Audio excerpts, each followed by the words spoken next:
Assalamualaikum warahmatullahi wabarakatuh. Perkenalkan, nama saya Wahid Lul Al-Maknun, program studi Teknik Informatika, Fakultas Teknik dan Ilmu Komputer Universitas Sains Al-Quran Jawa Tengah di Wonosobo. Di sini saya akan mempresentasikan hasil kerja praktek saya. Langsung saja. Judul dari KP saya adalah Implementasi Manajemen Katalog pada Aplikasi Agrikultur Supply Chain Management PSPT Unsik. Yang pertama adalah landasan teori. Yang pertama adalah sistem. Sistem adalah kumpulan komponen-komponen yang berhubungan dalam mencapai suatu tujuan. Yang kedua adalah database. Database adalah kumpulan dari item yang saling berhubungan satu dengan yang lainnya yang diorganisasikan berdasarkan sebuah skema atau struktur tertentu, tersimpan di hardware komputer dan dengan software untuk melakukan manipulasi untuk kegunaan tertentu. Yang berikutnya, yang ketiga adalah katalog. Katalog adalah daftar koleksi sebuah pusat dokumentasi atau beberapa pusat dokumentasi yang disusun menurut sistem tertentu. Yang keempat adalah pertanian. Secara umum, pengertian pertanian adalah suatu kegiatan manusia yang termasuk di dalamnya, yaitu bercocok tanam, peternakan, perikanan, dan juga kehutanan. Yang selanjutnya adalah kebutuhan programmer. Yang pertama adalah CSS. CSS adalah bahasa yang berisi perintah-perintah yang digunakan untuk menjalankan tampilan halaman website di dalam bahasa markup. Kepanjangan dari CSS adalah Cascading Style Sheet. Yang kedua adalah PHP. PHP atau Hypertext Processor adalah suatu bahasa pemrograman yang digunakan untuk membuat web dinamis, walau juga bisa digunakan untuk membuat program lain. Yang ketiga adalah MySQL. MySQL adalah sebuah database management system. Yang keempat adalah web browser.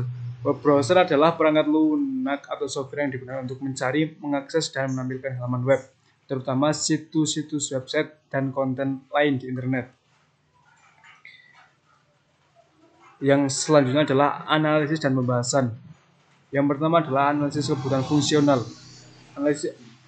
Analisis kebutuhan perangkat lunak. Di sini saya menggunakan Windows 10, Microsoft Office Word 2010, Visual Studio Code, SAM, dan Google Chrome. Analisis kebutuhan perangkat keras. Di sini saya menggunakan laptop Asus X441U. Yang selanjutnya adalah analisis pengguna. Analis pengguna sistem dimaksudkan untuk mengetahui siapa saja aktor yang terlibat dalam menjalankan sistem. Penggunaan sistem ini antara lain adalah user, distributor, dan developer.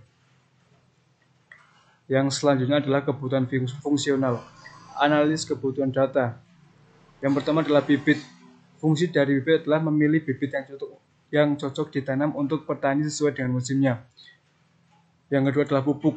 Memberi gizi yang tepat pada tanah sebelum ditanami. Yang ketiga adalah obat. Fungsi dari obat adalah mencegah dan menghindari tanaman dari hama yang mengganggu tanaman. Yang keempat adalah alat pertanian. Memilih alat pertanian yang cocok digunakan mulai dari sebelum penanaman hingga masa panen. Yang kedua adalah analisis proses. Manajemen katalog yaitu kumpulan referensi yang diperlukan seorang petani agar dapat meminimalisir kebutuhan atau kekurangan jenis barang apa saja yang diperlukan. Yang ketiga adalah analisis kebutuhan informasi. Aplikasi ini dibuat supaya bisa memudahkan dalam proses pendistributoran kepada para customer mengenai katalog bibit, pupuk, pestisida, dan alat pertanian yang perlu digunakan. Kita masuk ke dalam demo aplikasinya.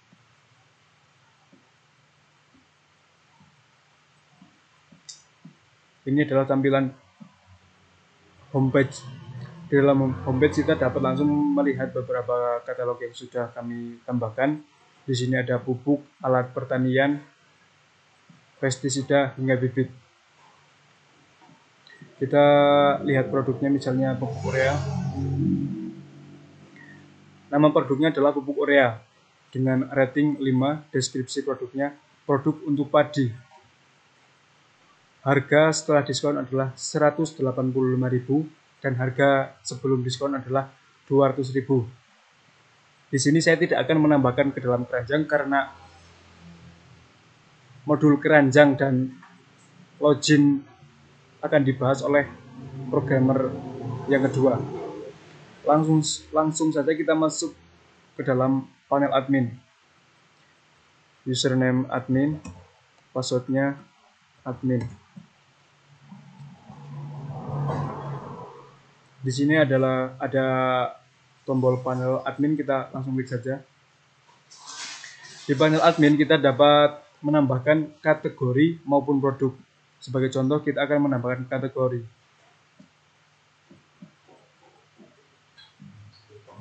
Langsung saja klik. Sebelumnya di sini sudah ada data produk yang sudah dijual. Yang pertama, nama kategori adalah bibit, jumlah produknya 7, pupuk dengan jumlah produk 5, pestisida dengan jumlah produk 5, alat pertanian dengan jumlah produk 7. Kita akan menambahkan kategori. Nama kategori misalnya sayur. Langsung kita tambahkan saja, maka secara otomatis sayur akan langsung dapat ditambahkan. Jumlah produknya 0 karena kita belum menambahkan produk di dalam kategori sayur.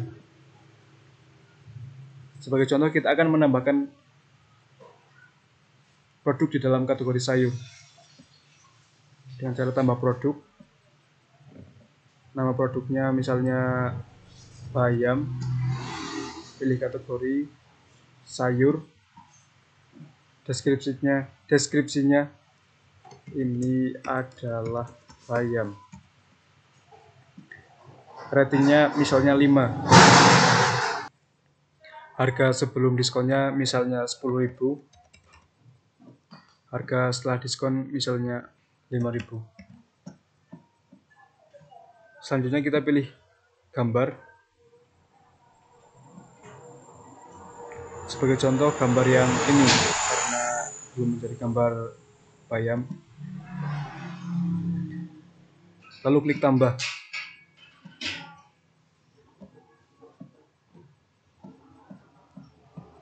Kita cari bayam. Di sini bayam, nama produknya bayam, kategorinya sayur, harga diskonnya 5.000, deskripsinya ini adalah bayam, ratingnya 5, harga sebelum diskon adalah 10.000. Kita lihat di dalam halaman kategori. Nah, sayur dengan jumlah kategori produk 1, karena tadi kita sudah telah menambahkan jumlah produk 1, yaitu bayam. Mungkin dari saya cukup sekian. Apabila ada banyak salah kata, saya mohon maaf yang sebesar-besarnya. Wabillahi taufiq wal hidayah. Wassalamualaikum warahmatullahi wabarakatuh.